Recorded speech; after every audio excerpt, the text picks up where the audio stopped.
But you're here for this beautiful book. Yes. Dancing with the Mask on. Beautiful. Like I'm already at a loss of words. I'm gonna be like really, really honest. Like I've accomplished like a ton of things in my music industry career, but like writing this book and like the response that I've gotten back and like going to my former elementary school and like talking with the kids, like I think like I started my career at 19. This is probably the first time in my actual life I'm proud of what I've done.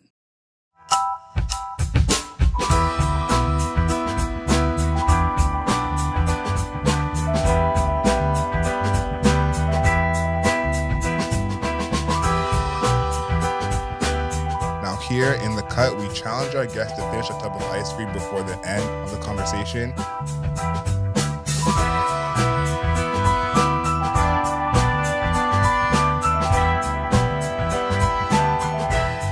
Good morning, good afternoon, good evening, and good night. My name is Adriel Smiley, a.k.a. AdrielSmiley.com, a.k.a. Adriel Smiley Official, a.k.a. The Godfather. Now here in The Cut, we challenge our guests to finish a tub of ice cream before the end of the conversation. Now, the flavor is vanilla, but our guest is not. Welcoming a friend of the show, Jibril Osman. Thank you so much for allowing me to be here. I'm grateful. Honestly, I might be the first person to like barely finish it. Now, there's been people who have like this one bite. Really, eh? It's funny. I've had more anxiety about that than the interview. Man, I was telling Chris, like, my sweet tooth, I had that all childhood. Like, I used to be that kid who like scooped sugar and ate it. That's wild. Like I was that kid. And then what, you grew out of it? Yeah, I grew out of it. Like, so every time I have sugar now, like I got it out of my coffee. So like anytime I have sugar, it like goes right through me. So you don't have sugar in your coffee anymore? No, not anymore. It's been 2.5, 3 years. I thought you were training to be a team man. What happened to that? Yeah. So okay, quick story about what happened. Okay, so it's September. I get COVID. My mom was like, maybe this would be a good time to like stop drinking coffee, because like herbal tea is really good, and like it gives you better time for recovery, right?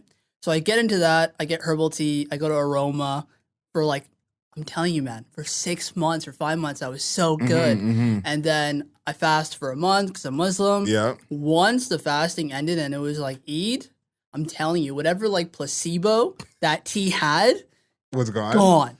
Like it gave me nothing. You had to go back to the coffee right away? Yeah, like I think I lasted a week or two, and I was just like, where did the tea go? Like, you were on the right side, man. You were right there. You were right there. Yeah. So it's like, and then man, you take that first sip of coffee. I've told all my friends too, because like even when I worked at the label, they were when they saw the transition, they were like, maybe you should drink coffee. I knew like if I took one sip, I'd be back. So now I know like it's over. I feel like I have a personal horror story with coffee. So I used to intern at Rogers TV way back in the day.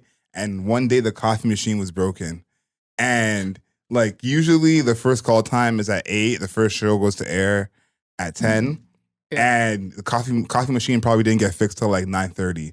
You would have thought something crazy happened. Like everyone was losing it. Exactly. I am exactly like the same. Like especially like it was interesting because I started really drinking coffee like back in 2018 when I went to Humber, because like Tim Hortons was right there. Yeah. So like only in the past couple of years, like when I fast for a month for Ramadan, I would have to like stop drinking coffee like a week or two before. I'm screwed to prepare myself.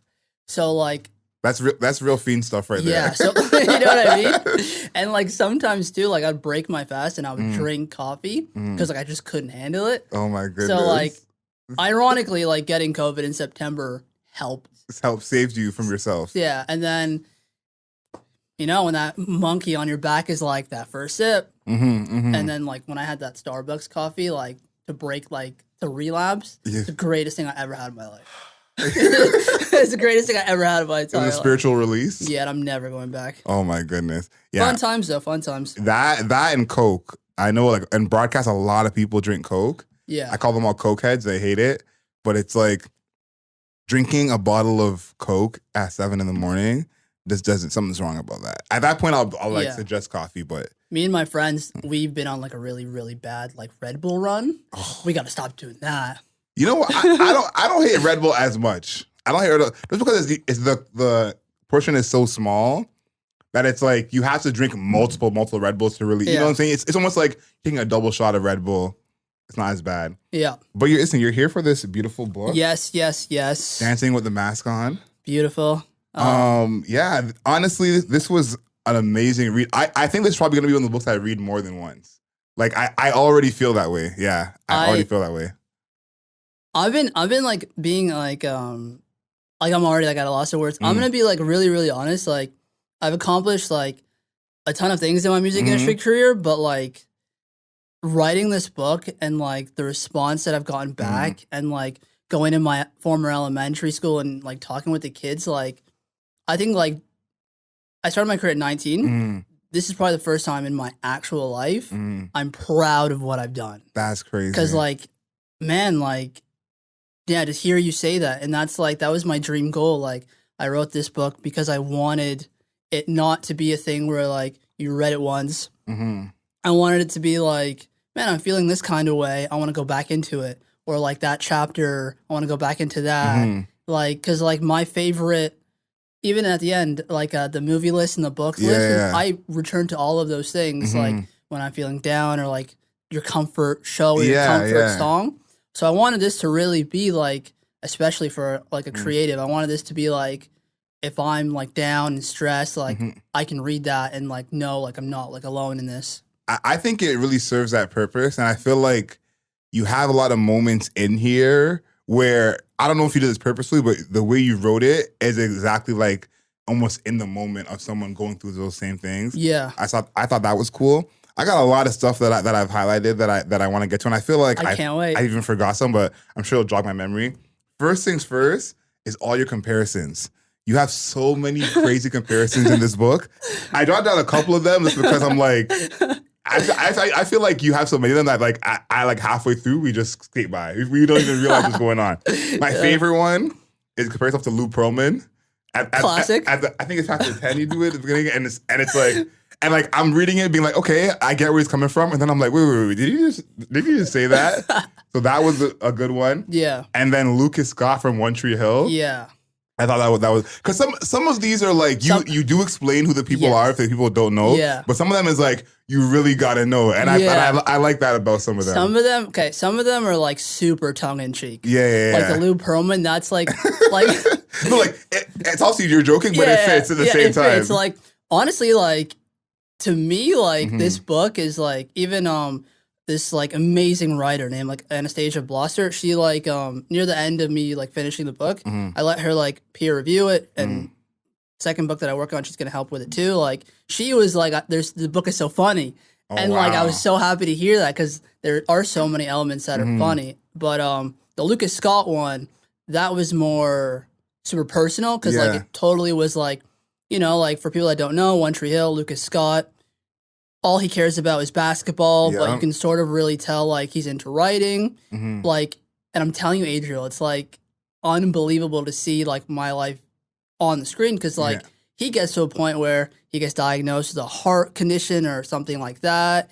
It was so like it brought me back. I was like, crazy how kind of spot on that was. But yeah, go ahead. Yeah, so he gets his heart condition and like he has to stop playing basketball, and like for him, regardless of like the medication he was taking, like during the championship game, he was just like telling, I think one of the characters, Haley, he was like, I don't care. Like I'm the master of my own fate.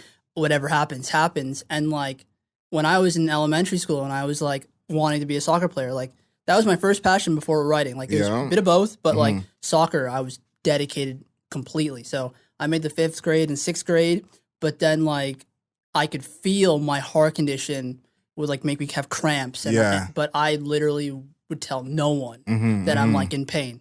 So to see Lucas like win the championship game, collapse, because like he put himself through that. And it just shows like when you love something so much, you are willing. Because like in the beginning of the book during the prologue, The Way I Am, I say like regardless of the consequences, like for the next 20 years, I don't care. I'm gonna like see it through. And then, man, it's just a beautiful parallel where like he turns out to be a writer, And in the book, he releases his own book. Crazy. And like for me, like I know like people will be like, you know, you watch TV, you watch movies, you listen to music. But like for me as a kid, like I really saw myself in all of these different things. So going back to your point, Lou Pearlman, that one is definitely tongue in cheek, hilarious. Definitely my like manager era where I was managing 2 artists at one time for, I think that lasted about a month at the same time. But the Lucas Scott parallel, like the Lion King kind of parallel, the ones that are really close to my heart, those are the ones where I want the reader to know like these were the things that really motivated me. I feel like you talk about it at the beginning of the book about your heart condition and the battle with you playing soccer and like wanting to fit in, wanting to make the team that was going to hold you back. I think there's a lot of character built in just you having to kind of shed that like soccer skin, I'll call it, to be a writer, because most people don't have to do that till much older. They play sports all through high school, maybe a little bit in college, and in their early 20s they go, okay, now I can't play football anymore. And then they have to make the decision. You kind of had to, you know, have that a premature experience. And I feel like that's part of what made you who you are. Talk about just that time in your life when you had to, because again, you're maybe 10, 11 years old, and that's not going on. Most people are in their early 20s, and even then, it's like a shock to them. Yeah, because a really good point, too, is like a lot of people, when it comes to like me releasing this book, like I'm 27, 28, like a lot of comments that I've gotten is like, you're way too young kind of to be releasing a book about your life. But like for me, like I was like, I think I realized when I was like a child that I almost died. And like, not usually, like you're not supposed to have that knowledge, even awareness, know about it or have that awareness. So for me, like I learned at a really young age, you almost died. It was 50-50 for no one that knows that. And hopefully people buy the book, just going into the backstory. I was diagnosed at 4 months old with tetralolia folate. So usually you have a hole in your heart, like in the womb of your mom. Over time, it's supposed to close. Mine didn't. And in the book, too, I mentioned, like, people kind of thought I should have asthma. I had asthma, or, like my doctor was kind of close to it. But it was, like, it was caught a bit too late. They rushed me to, like, sick kids. And then all of a sudden, you know, like, life completely changes. And when I look back on that, like, man, like, reading the book and, like, writing it is different to the fact that, like, I'm kind of seeing myself differently. Because, like, I treated sick kids as a job. I really thought, like, oh, I'm just going to go to an appointment. I'm going to do whatever I have to do. Afterwards, I'm going to get food. That's, like, my, like, reward. And, like, no kid should be thinking that way at all. And that's how I started internalizing it. And then, yeah, so, like, I'm a kid. I learned that I almost died. And then, like, I'm in grade 7, so I think I'm like 13, 14. I go to my middle school. The field's bigger. It's, you know what I mean? So I have to run longer. Whole different ballgame. I've never done that before. And like, here's like a quick thing to show you like how dedicated I was. In my middle school, the only way you joined a club or like a soccer team, you had to do running club. So you have to, So you have to wake up at 7 a.m., run that lap for like 12 or 13 times. You do that like maybe 15 times. That's dedication for like 15 weeks, and then you're like able to try out for like teams, right? So I did that. I'm listening to music. This is like Kanye graduation time. I know he's like Stronger on repeat. This is Kanye when we were allowed to mention him. Like exactly, like I would listen to the headphones while like, and I would do the running, but I knew internally like I know like pushing it. You don't want to admit it, but I know it. And then during the tryouts, like, and again, I didn't really acknowledge what really happened. I basically internalized the fact that I can't play soccer anymore. And then there's no more recess in middle school. It starts to fade away. My grades never reflect my actual writing talent because I don't write. Basically, like, so when it comes to writing, there's kind of 2 ways of looking at it. There's like the academic way, and then there's like the interpersonal way. And of course, in school, you're not supposed to be opinion based at all. No emotions. So I learned life really, really fast. And case in point, when you look at my career, I accomplished things really, really fast because my childhood essentially gave me a coat of arms to basically deal with a lot of things and not internalize things. Yeah, and I think too that that change that you have to go through personally in deciding like you're someone different than who you either wanted to be or who you thought you were. That's hard at any age. Yeah. And so it's like going through that earlier, and the way you talk about it in the book, it's like there was a bit of denial for sure of like, do I really gotta not play soccer? Yeah. Like, does it really got to happen? But then there is that part where you kind of were like, okay, I think I'm all right. I want to write. Yeah. And so that realization, I think, is the part that I focus on because like I grew up playing ball, and I was one of the first people who's like, I stopped playing ball before ball was done with me. Yeah. I was like, yo, listen, I'm not trying to go to the league. I got other things I'm doing. I spend all this time over here. And seeing all my basketball friends like decide, okay, I think I might want to rap, or okay, do I actually want to rap or do I want to produce? Yeah. And you having that foresight to say, I know that I want to write. I think that's a huge thing. You have this part in chapter 11 where you talk about how someone in the industry said that you'd make a good publicist. Yeah. Now that you've done the job, Yeah. do you feel like they were right? That is, again, man, like, I truly, really didn't process my actual career until I wrote this book. Because, like, I think I even mentioned in the book, too, like, 2019 was an amazing year for my career, but it was also, like, the beginning of me eventually writing this book. Yeah. Because, like, one of my, like, I don't really like to use the word regret, but one of my, like, biggest regrets is that the first artist that I managed, I should have just been her publicist. Yeah. You talked about that in the Yeah, book. because like I should have just done that. Because like being a manager, the second go around, I think I did it for like a month, and it was just as successful. But I was just like, nah, man, I just want to help people. Yeah. Managing somebody is so different. But So do you think you'll never go back to managing? yeah, I'm never going back. Never. I'll help. Like if a ton of artists reach out to me, and like I'll be like, yeah, like I'll connect you with that outlet. I'll do all that kind of stuff. But being a manager, I'll never do that again. Yeah. It's not. I'm not saying it was a negative thing. I don't want to say that. I'm just like. Just for you personally. I'm such an emotional kind of person. Yeah. Where like I don't want to lose a friend based off of this when that was never like my intent. But going back to the publicist thing, like, yeah, it kind of makes sense in retrospect when you kind of look at it. But in the moment, I was so tunnel visioned with like, my career is not working out in 2019. I should go to London. I should do that. I come back. Me and Mike connect. We do Studio One. That kind of pivots to being a person that works at Sony as a publicist. And then that's why there's a really cool part where I'm at that hotel. Yeah. Where like it's the same spot that my mentor told me years ago. I think you'd be a good publicist. It's like a full circle moment. Yeah. And I think too, like the one thing I hope people take away from this book that you talk about a lot is like your mentors, the people who, like even Ernest, people who like helped like push you in these directions, because I think like that's a huge part of it too. It's massive. If you don't, because I think about publicists now, like when I was in J school, there were so many people who didn't even think of publicists as an option until like year 3, year 4. Yeah. You know, and it's like when you get into journalism school and have this love for writing and this passion for whatever your beat is, you're not thinking about being a publicist. Yeah. You're thinking about being a writer. Exactly. You know, even maybe a foreign correspondent. Like you've got all these big plans, and then someone can kind of open your eyes and say, you know what, might be more what you're into or you like. So that's the thing that I feel like people don't always have the opportunity. Like it's cool that you had someone to say, yeah, Ernest, like, you got all these skills, they'd be good over here. I think like Ernest knows it, and I've said it so many times, and like I've posted on social and stuff like that, but like he literally like,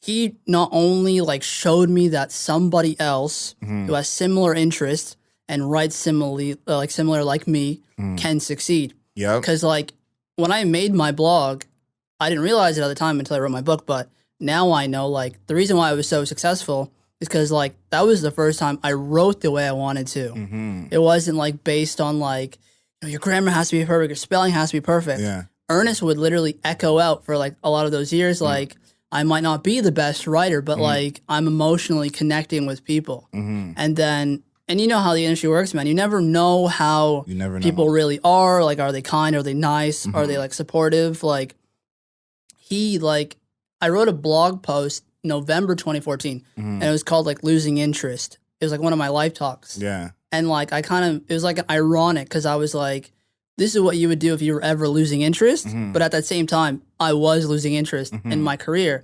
And then I found his email, like I kind of like low-key stalked his Instagram. 100% stalked. I found his email that he accidentally posted. I sent that. I'm like, hey, hi Ernest, my name is Jibril Osman. I'm 19 years old. I'm a big fan of your work. I'm not sure if this is your email or it still works, but I hope that like one day you'll see this and then we'll reconnect.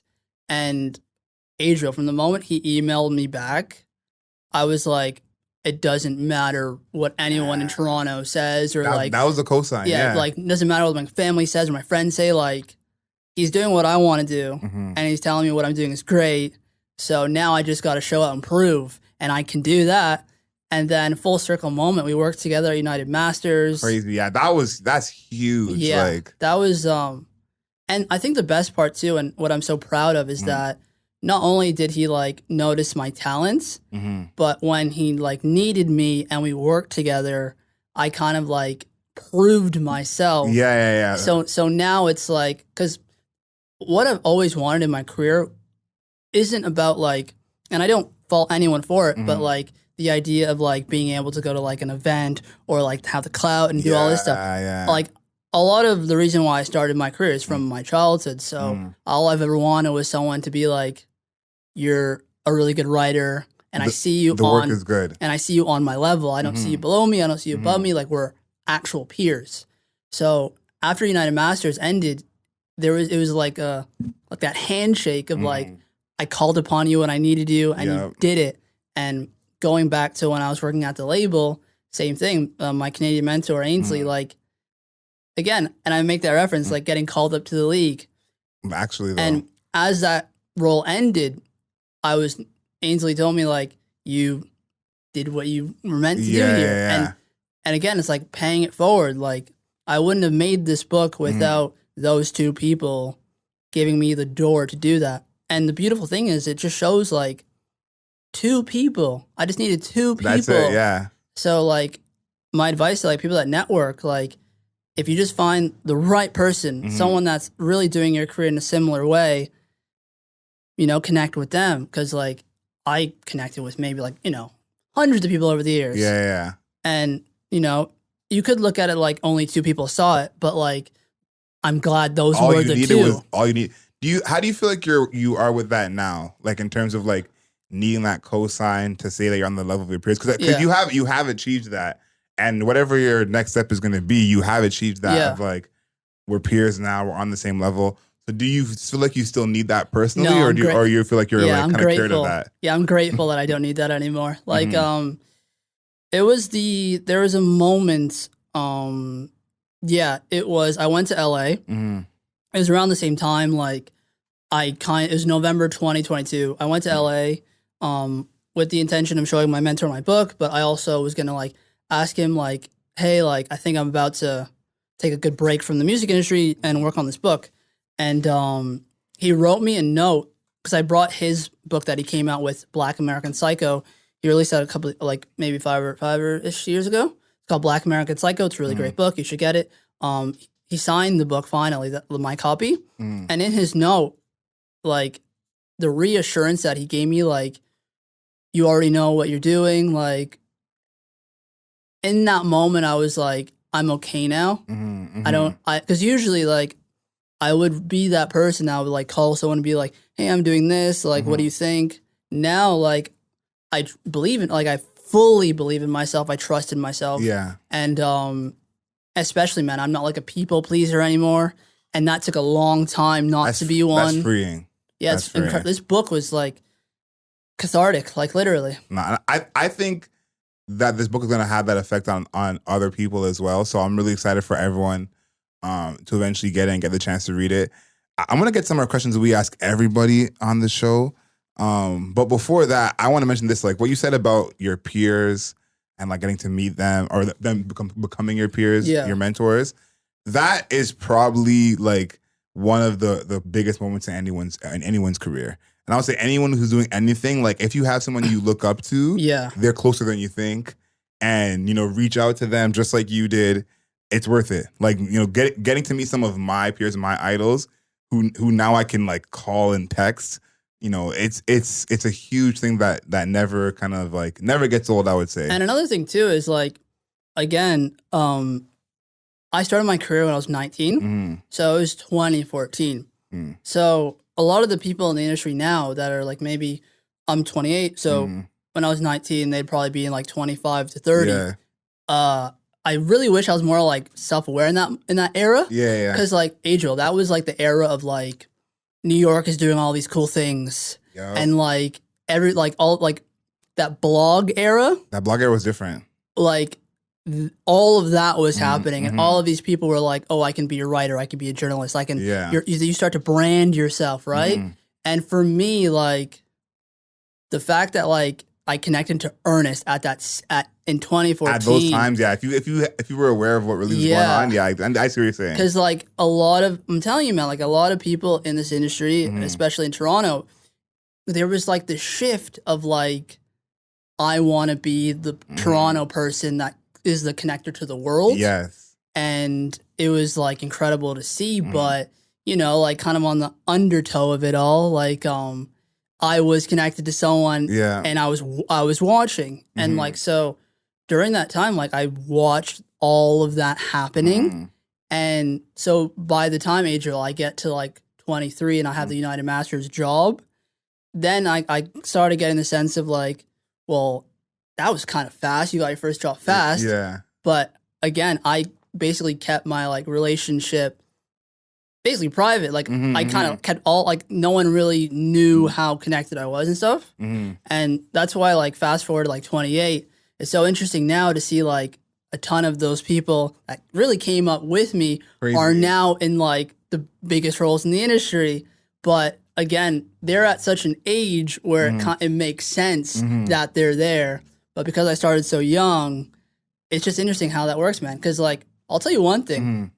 I'm so grateful I started my career in 2014 because, like, I guess they kind of had the blog era. Yeah. But the SoundCloud era. The SoundCloud era was it. Was like, to me, I love Drake, I love Kendrick, I love J. Cole, I love all of them forever.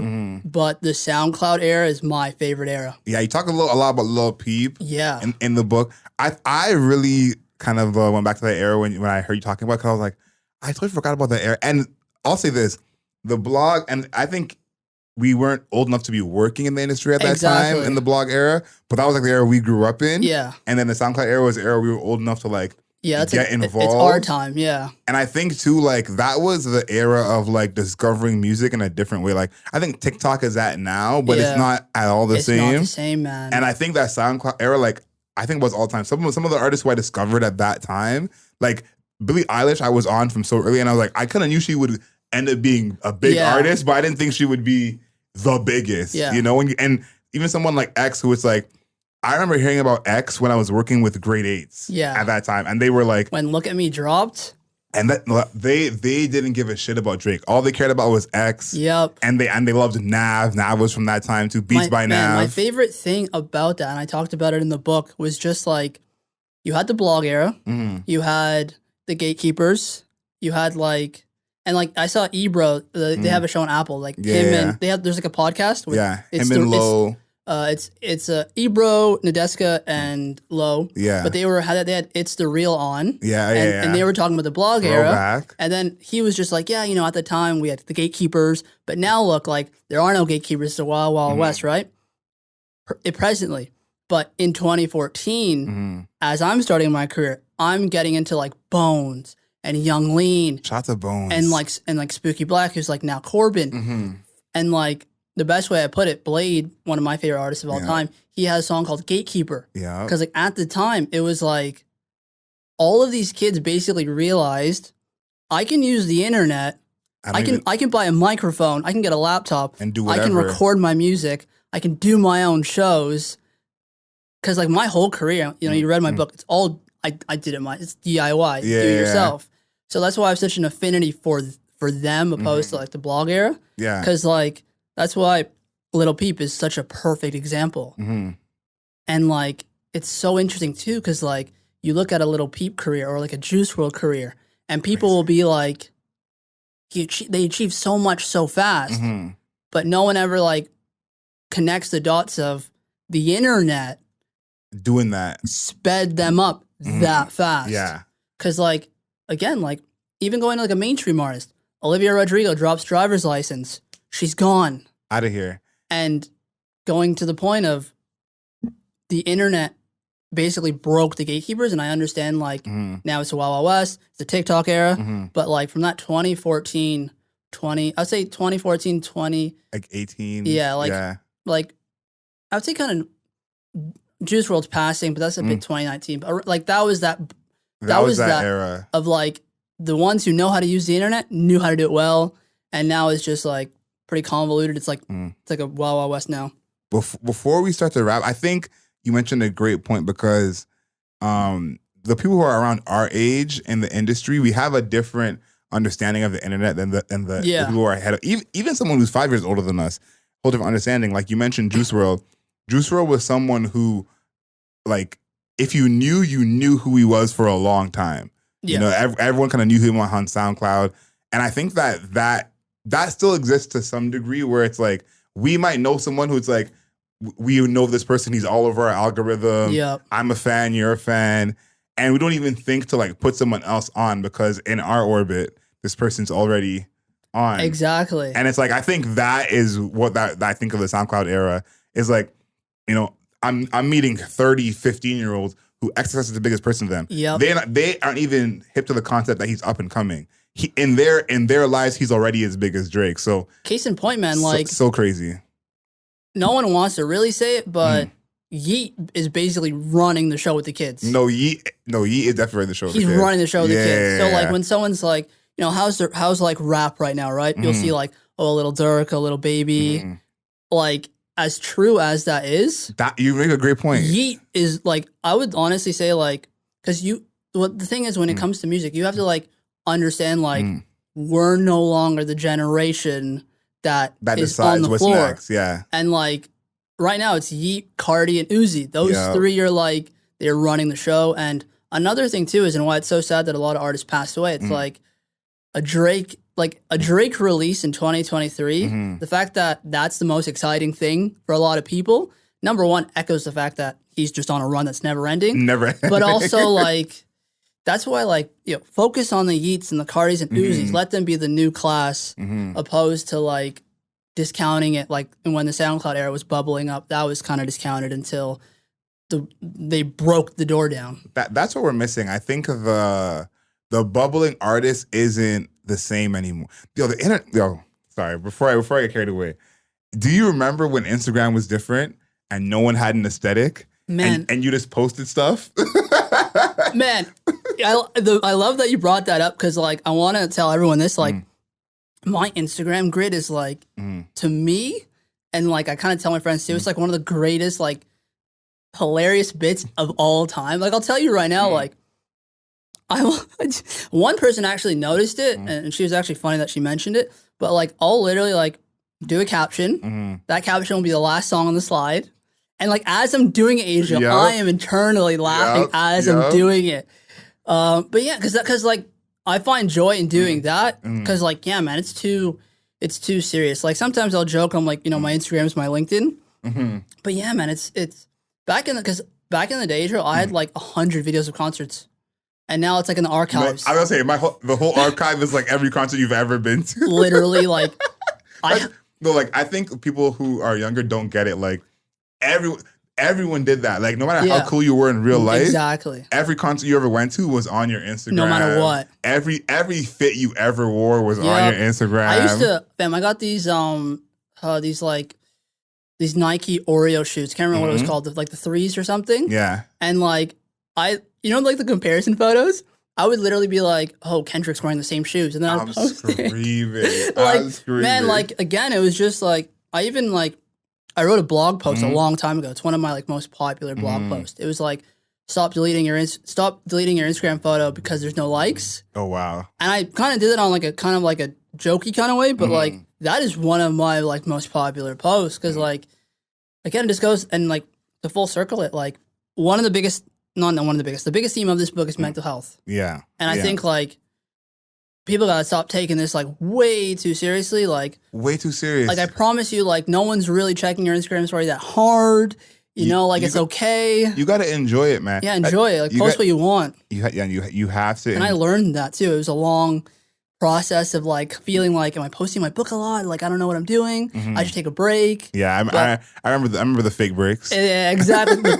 The fake pumps. Yeah. But now I just like, again, going back to like your question of like, do I still need that validation? Now I just, no, like I post what I like. It's like I'm proud of myself. So doesn't matter anymore. Yeah. And I think there's a part of it where it's a realization in yourself of like your perception, you know, it's exactly. like, you're just okay with it because like, listen, I've had people who they don't know me from nothing, follow me after 2 days and they're like, what's going on your Instagram? What is this? And it's like, you don't know me in real life for me to even answer any of this. So it's kind of realization in yourself. You said this book is about mental health. We talked a bit about that probably months ago now when we did Drop In Gems. And I'll say this, like the name of this book, Dancing with a Mask On, perfect. Like I mentioned this book to my dad because he's putting his book out at the end of this year too. Yeah. And he was like, your friend has a really good name for his book. I like that. And I'm like, yeah, he's a smart guy. But I think that is a perfect place to end on because we do this segment called Wednesday Wisdom. Yeah. Look for motivational quote or saying either you remind yourself of or the people around you. So for I think you might be one of the most important Wednesday Wisdoms you've ever done. So what is that quote you have that either you remind yourself of or the people around you when either they're feeling low or they need words of encouragement? What's that quote for you? Literally the line that like keeps me like at peace is like the universe always balances itself out. Like that's like my like even when